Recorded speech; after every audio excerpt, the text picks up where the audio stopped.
I believe in the hint application, Yeshua not only weeps over Yerushalayim and is in pain because of his suffering, he's weeping as he sees the confusion and the disconnect in his body. He says, all my joints, this rabbi doesn't speak to this one, this leader doesn't like this one, this sister doesn't agree with this one, because everybody thinks they can opinionate, and the leadership is not telling them they don't have a right to opinionate.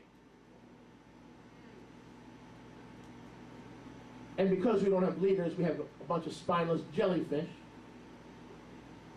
All the bones are out of joint. And that's why this one doesn't speak to that one. That one doesn't agree with that one. Mention my name in Miami. You go to his con? Don't you know it's a cult? Can we talk? Can we talk? We have people standing on corners handing out leaflets with our name on it. No. Yes. And they think they're doing Yahweh's will. Uh-oh. He believes in that. He believes in that. Listen. All the joints of Yeshua's body are out of place, disjointed, and need to come together. And the only way they can come together, I'm going to make a statement and none of you are going to understand it. Maybe some of you will. The body of Yeshua is so disjointed and disconnected that Yahweh is waiting for one or two here and there, one or two congregations or groups here and there to get jointed and to show the others that it can be done. Amen. Hallelujah. Because every congregation is so split within itself and on the outside that it cannot function. Yahweh is waiting for a group to show the world that when you have love one for another, then all men will know that you're my disciples. You can't love someone and cut them down at the same time. He's waiting for one, then for two, then for three, then for four. To say we could find 80 people that'll never be disjointed. And when one or two come in to try to disjoin them, they'll be disjointed. We will not allow the 80 who are established to be disjointed. That's my job. That's not the rabbi's job. It's Shoshana's job. It's Abraham's job. We will not allow these 80, the only 80 believers perhaps in the world that have struggled and fought for this connection to come and be disjointed. That's what it's going to take. When Yahweh finds a kehillah like that, he'll promote that kehillah above no end. It doesn't mean we're all going to agree with Moshe. I don't agree with myself sometimes. That's not what I'm talking about. There are some mornings I don't agree with myself. That's not the issue. The issue is our pride. Can we put aside this Gentile concept that we have a right to opinionate on our brothers and sisters? It's not mind control because your mind is controlled by the Ruach. Yeshua is controlling your mind. It is a humbling of yourself and acting like an Israelite. Amen? Israelite says, okay, I got some strong opinions, but for the good of Angela and the good of Beltrami and the good of the established order, and Yeshua wants to achieve national unity, at least in one place, so this cry so he can stop crying. All my bones are out of joint. All my bones, not some, not some. All my bones are out of joint. We must be confident that what is being done in a local body, in a local assembly, where all the joints come together, is flowing from Yeshua, from the head, allowing us and giving us the freedom. You want freedom? Here's freedom. Giving us the freedom to overlook small inconsistencies. And don't we all have it? Yes, we do. You tell somebody how to raise their kid and you're not the best parent. You tell someone how to behave with their father-in-law and you can barely get along with your own. Do we have idiosyncrasy and personal inconsistencies? Are we always consistent? No. Do we always walk what we talk? No. However, if we're being led by the Ruach HaKodesh and are determined to remain jointed to each other, being nourished with the same nourishment, knit together from what is freely being given to us by the head, then we will more and more learn to overlook inconsistencies and embrace, listen, the general direction of the body. I'll read it again, it's very important. As we understand this concept of joint compound, what am I talking about? joint compound. It allows us to overlook small inconsistencies, not demanding answers. Do you understand what I'm saying? We don't demand answers. Why?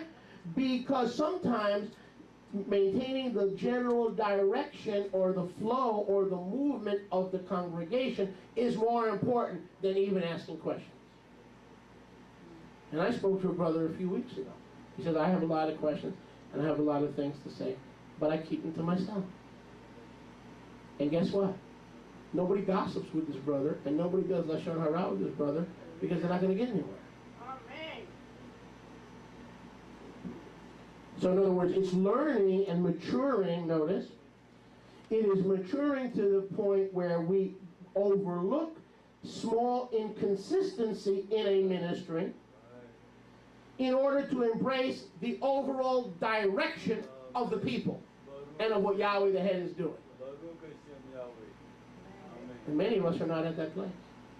We still focus in on these small inconsistencies. Let's be honest. So Yahweh says, I know you still have a tendency to focus in on the small inconsistencies, and that's why I've given you the fivefold ministry. Prophets, evangelists, teachers, pastors. I've given you the five until we come into national unity and Yeshua's heart can stop breaking and he can stop weeping. All my joints are out of joint. I know I'm preaching to somebody today. Baruch Hashem Yahweh. Entertaining interpretations that are different from the community, not taught from the Bima, causes motion to cease and be severely restricted. Mishlei 25:19. Now we're going to go quickly.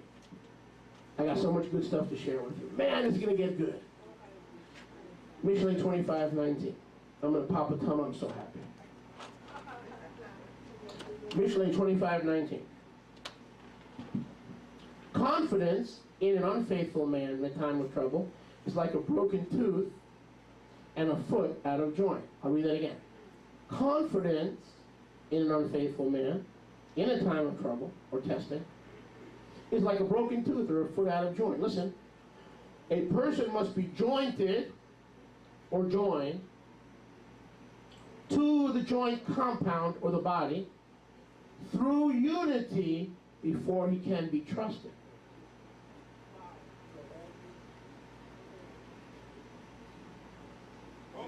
See, I'll give you stuff to do that doesn't need to be done. To test you. Yes, yes. One of the way I raise up leadership, I give you things to do just to see if you'll do them. You may not even need them done. I know who I can rely on. I know the people in this congregation who, when they say yes, it's yes, and when they say no, it's no, and they're reliable. Let me read this again. Confidence in an unfaithful man in times of trouble is like a foot out of joint, a broken tooth. A person must be in unity before they can be trusted. You understand what I'm saying? Being in purpose unity, meaning overlooking the small discrepancies and the small inconsistencies in a congregation or in an assembly, embracing the general direction and good of the congregation.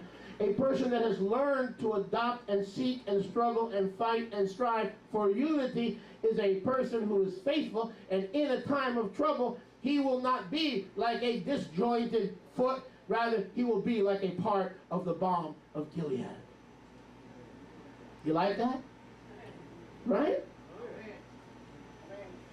But if a person comes in, voices opinions left and right, agreeing and disagreeing. You understand? The point is not do they agree. The point is they're opinionating. Even if they agree with who cares if you agree? Come here and serve and love and pray and seek and find and pray and love and seek and find and pray and love and seek and find. And who cares what you think? Whoa. That's pretty heavy. If I came in here every week and I ran around and sat with everybody, telling everybody what I think about the Yankees and the Red Sox and what I think about our Congress, would you keep coming back? Yeah. We're not interested. Thank you, Dad. You're a faithful man. We are not interested in what Moshe thinks.